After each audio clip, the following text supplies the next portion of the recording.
Don't know what happened. Yeah.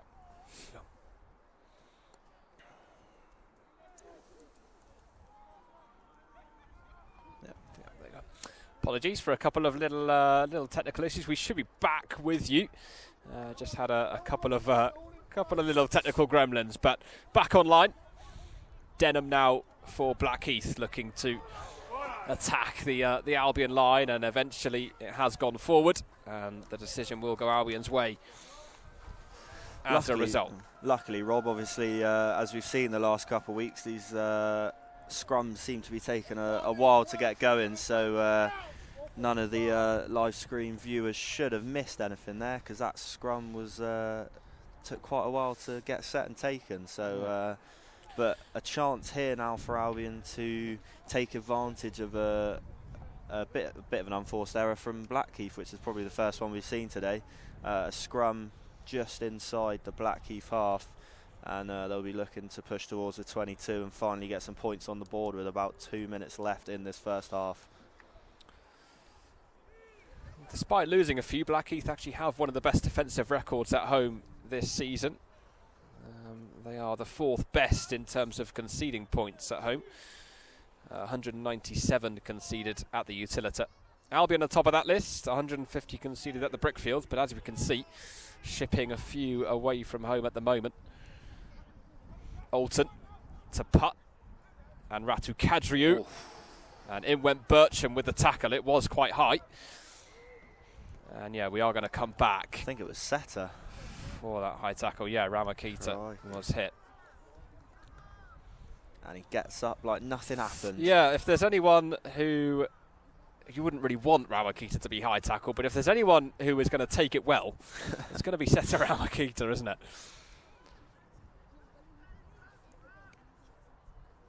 Putt then with this penalty. Out it goes, and the line out just in front of that 22 line as Albion look to give themselves another opportunity, potentially one last opportunity this half to get themselves up towards the try line. Clemson brings it down.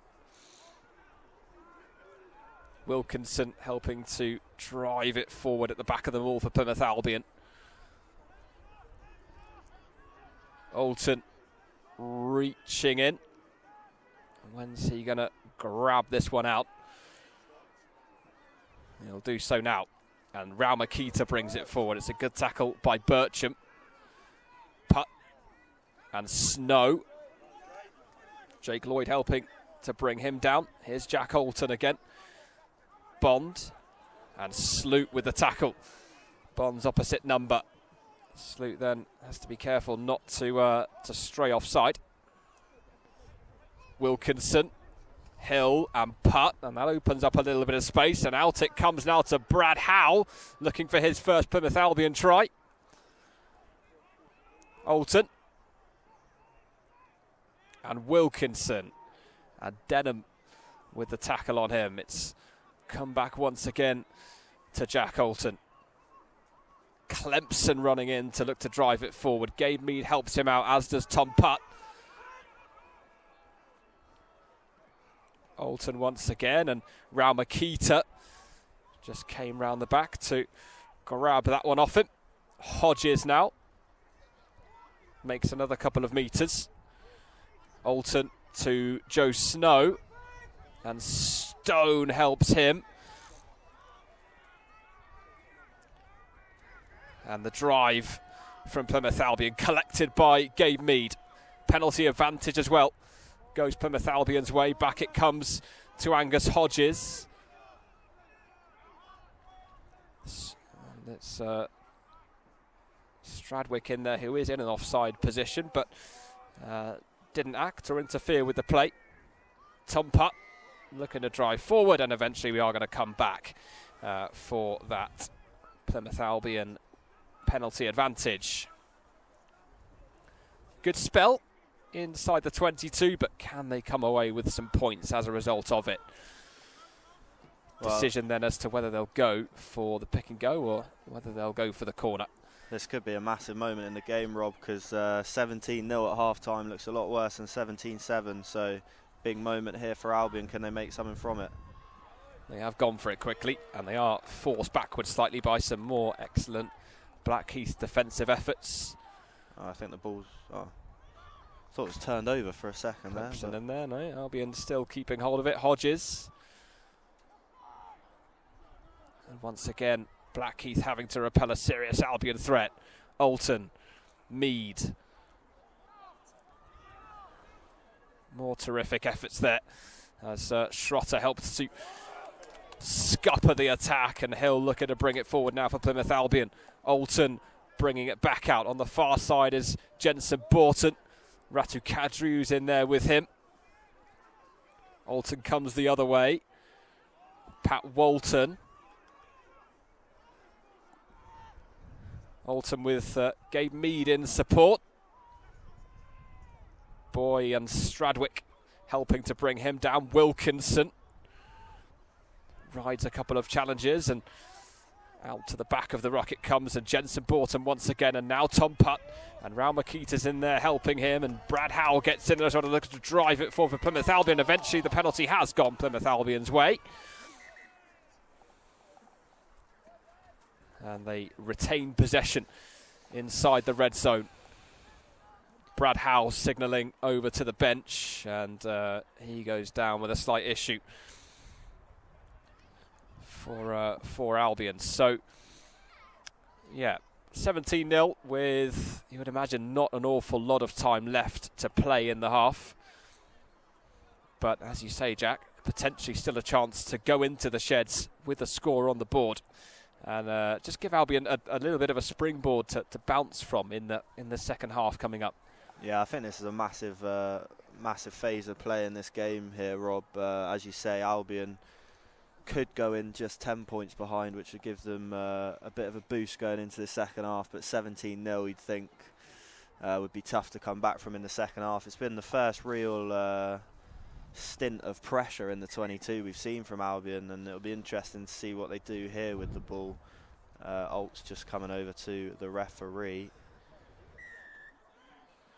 and we are just waiting to see what Albion are going to do, but it looks like it's going to be a little kick into the corner for Tom Putt here.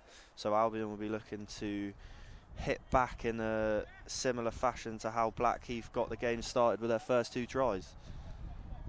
Yeah, into the corner we go. Albion actually did win here last time when they arrived at the Utilita. It was a 36-30 win. Jamie Salter, Seta Raumakita, Alex Ducker and Tom Putt all scoring tries that day. Putt and Phil Jones also aiding the efforts from the tee. The line out is good once again. Mead at the back of it, looking to bring Albion up towards the try line. In goes Raul Makita as well to help out. Jack Alton reaching in there too. It's a good drive this by Albion, and can they get themselves over the line to get 1 try back this afternoon? Yes, they can. That is one of those 3 scores back for Albion. Exactly who's gone over? I think it was Gabe Mead, yeah, who took the ball over the line for his 4th try of the season so far. And the first real sustained pressure inside the 22, and it does pay off. And that's, like you say, a big score going into half-time. Yeah, definitely. Could be absolutely massive in this game. Obviously, they're still going to need to come out and put the pressure on Blackie for the second half, but you'd have thought they'd be well out of it if it was 17-0 at half-time. So a massive score there from Gabe Mead and for Albion. And, of course, now we've got Tom Putt looking to kick the extras here, and you'd think he's learnt enough from me to have got this in his locker here, Tom Putt. Well, any points for Tom Putt today takes him over the century mark of points for the season so far. And is this now going to be Tom Putt's 100th point of the 23-24 season, much to Jack Sanderson's dismay? Why have you said that, Rob? Not quite yet, I'm afraid. The commentator's curse strikes for the second time. I do apologise. Yeah, why so have Putt you said that, Rob? Unable to convert the try, but Plymouth Albion managing to get 1 back just before the break.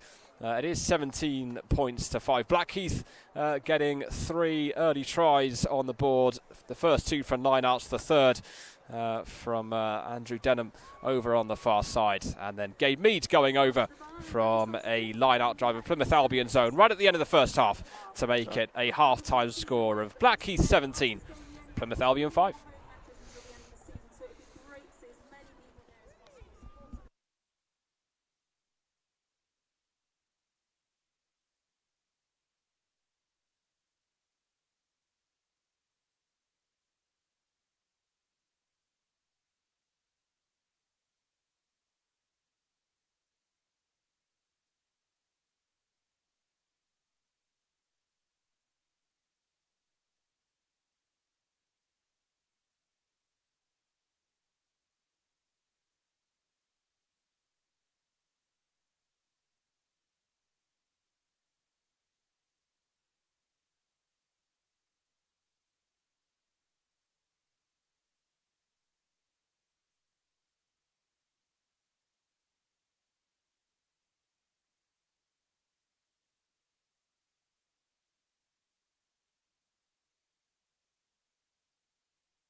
Testing, testing.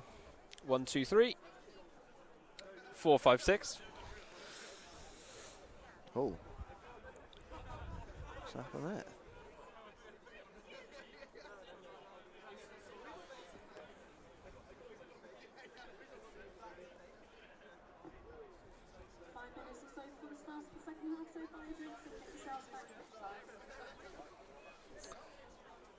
Almost then, ready to go for the second period this afternoon. Blackheath's longest winning streak of the season so far is actually 2, and they're on that at the moment coming into today. They've won 2 in a row 3 times so far this season. This would be the first time winning 3 on the trot in 2023-24.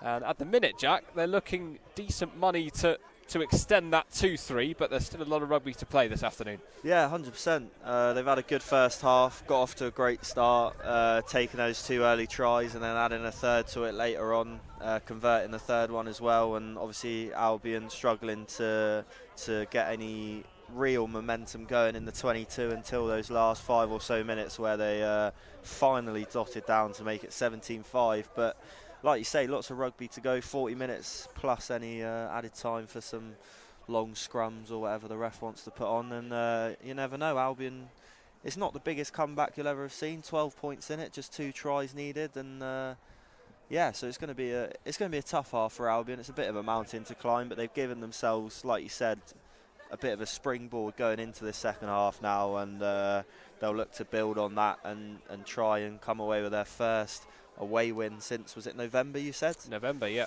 against Chinook. Yeah. Albion's score at the end of the first half does mean that they've avoided becoming the 4th team this season to come out of a game with no points. Blackheath are one of those 3 sides to have met that fate so far this season, Cinderford and Sale being the other 2. Blackheath tasted a 15-0 defeat at the hands of Rosslyn Park here in December. And Albion looking to overturn what was a 17-point deficit just before that score at the end of the opening period of rugby, with 40 minutes plus left to go this afternoon. Let's see if Plymouth Albion can close that 12-point gap. And really, I guess it's a case of that penalty count going down, the 22 entries going up, and just that clinicality really in the 22, if that's a word. I'll give you it. I think it is a word, yeah. Yeah, 100%. I think obviously Albion receiving the ball first in this second half, and I think they're going to need to put the pressure straight on, be on the front foot. We're going to have to hope that half-time talk from Lammy and Jarvis has fired the boys up into something special in this second half, and you know, they're going to have to start fast, keep those penalties down, and get into the 22 a bit more often than we saw in the first half. The sun glaring down onto the Utilita this afternoon as Tom Fitch gets us back underway. Underneath the kick is Jack Holton. Denham with the tackle on him early doors. And Plymouth Albion looking then to play through the hands and make some progress up past the 22. It was a good little kick-off, actually, that from Tom Fitch. Jack Holton is going to kick this one long. And Blackheath will have the first line out of the second half just inside their own territory. I think there's probably 1 or 2 supporters who aren't entirely sure that is where the ball went out, but that is what the lines judge is saying. And we're going to see as well if the lines judge is going to attack any ball boys in this half. Yeah, well, it's the other we've got a different one here. So we'll see if he's like his mate. Out then come Blackheath, and Denham bringing it forward. Daly, real quick ball this here from Blackheath as Everard brings it on. Daly back to Baldwin.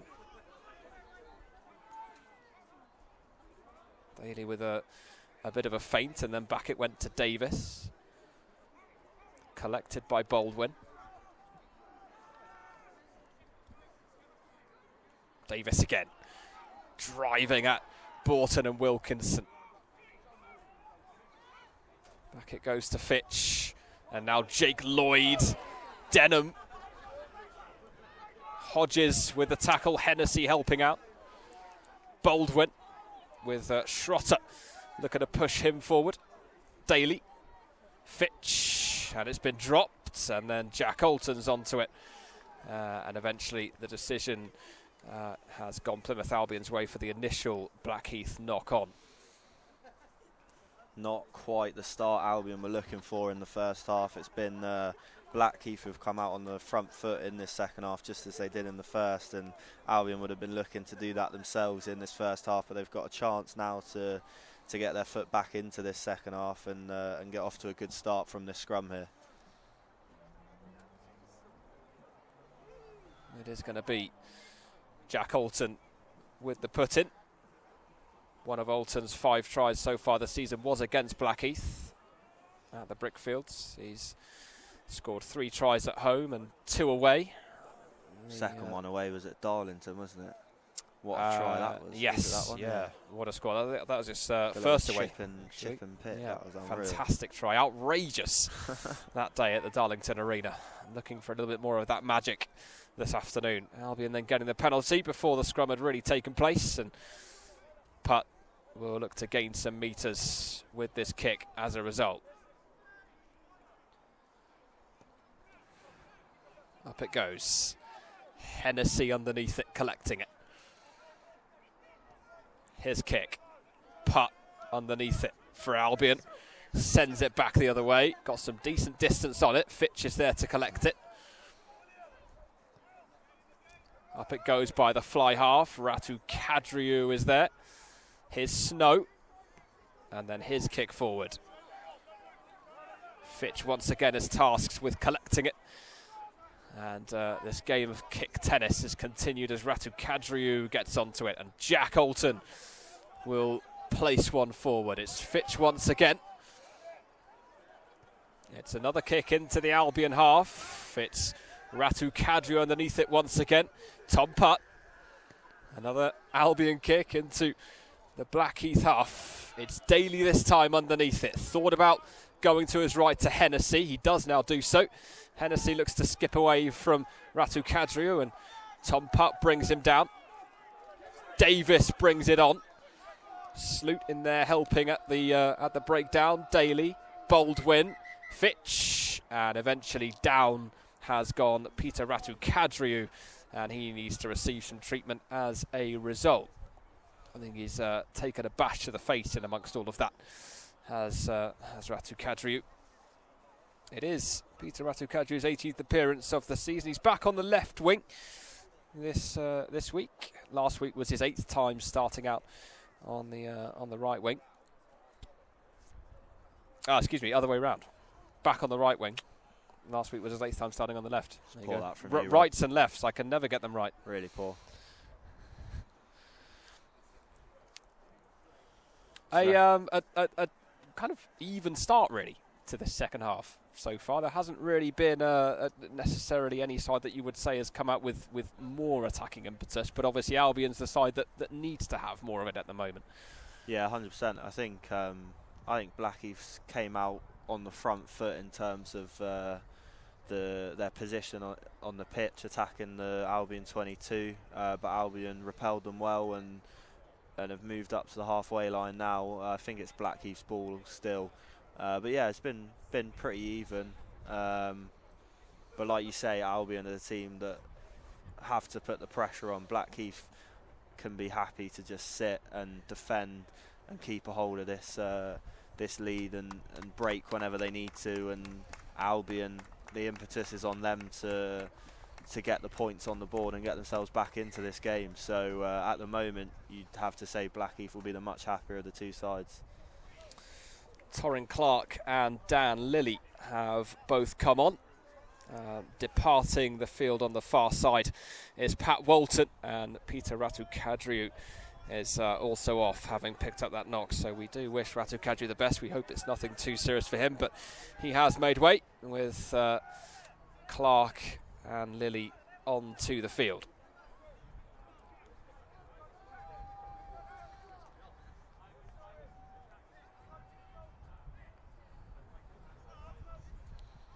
A Blackheath scrum then.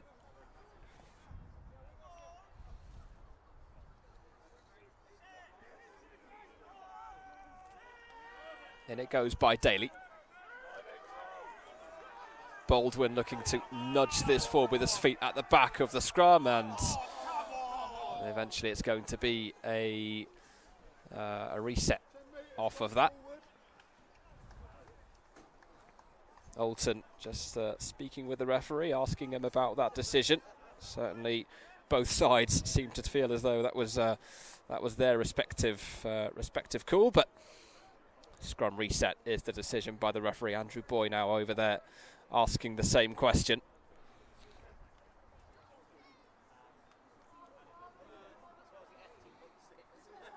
The latest lengthy scrum restart or scrum reset. Ratu Kadriu is, I think, waiting to come back on. I think it has gone as a concussion replacement for the time being. We'll let you know on that one, exactly what that situation is, but either way, Blackheath with another chance for the put in here. And they'll get the decision eventually because of the early engagement by Plymouth Albion.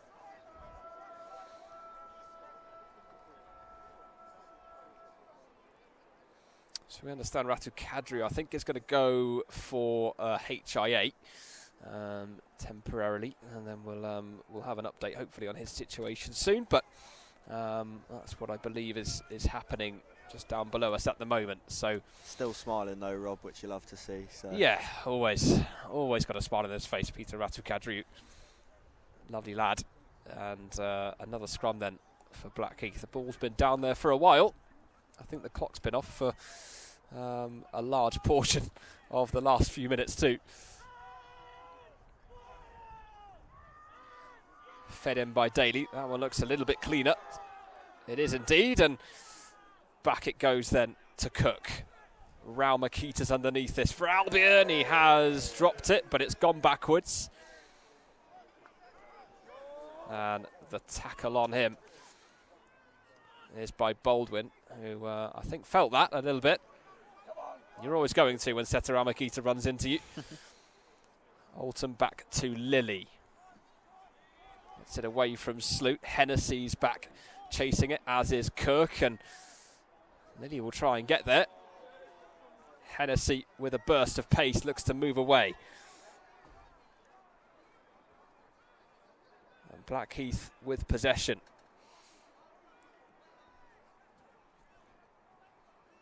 And there is some Blackheath treatment going on just down below us. So if the ball does reach that area, then play will probably be stopped again.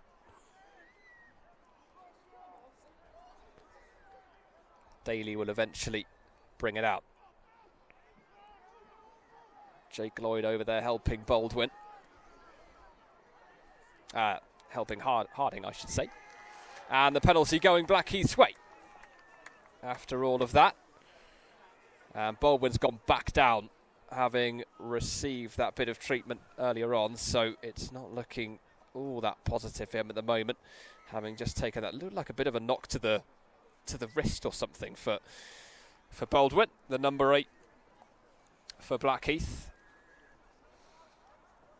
Really a controlled start from the host so far, which is obviously kind of working to their advantage, really. Yeah, 100%. Obviously, they will have spoken in the changing rooms about making sure Albion don't come out and get a quick start in this second half, which is exactly what they've done around 10 minutes into the second half now, and neither team's really threatened the others' 22, but Blackheath won't mind that too much, because at the moment all they need to do is stop Albion from getting into their 22, and that's exactly what they're doing. So they'll be happy with the way things are going at the moment, and I think Albion need a bit more urgency to get themselves back into this game, because at the moment it's all looking quite pedestrian out there, and both sides almost seem happy with the way things are going, and obviously Albion need to be pushing forward to get themselves back into this game. So yeah, good start for Blackheath in the second half, definitely.